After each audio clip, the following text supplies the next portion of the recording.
The moon was formed far before humans ever walked the planet and will likely stick around long after we're gone. But what if the moon just disappeared?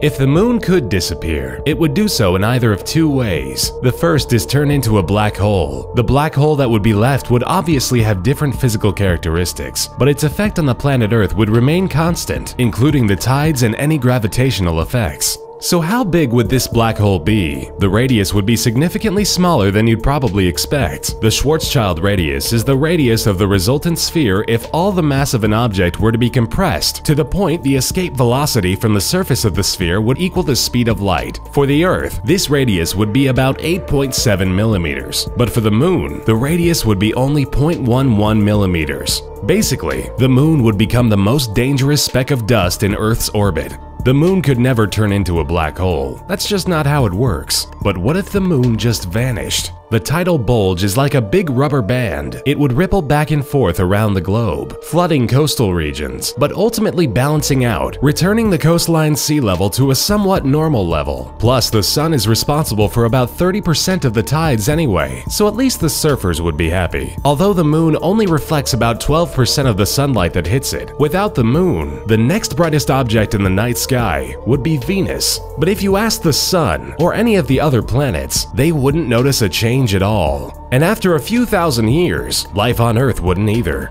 The interesting part about the moon disappearing, in contrast to the sun disappearing, is that life would continue. If the sun disappeared, Earth would be launched into the darkness that is space, and we'd freeze to death within days. But if the moon disappeared, scientists would have a pretty big question on their hands. It's been theorized and partially proven that subatomic particles could evaporate and reappear instantaneously across vast distances. But when you take objects on the macroscopic level, these theories don't mesh well with the theory of relativity. If the moon vanished, it could possibly provide clues to bridge the gap between the world of the tiny and the world of the large.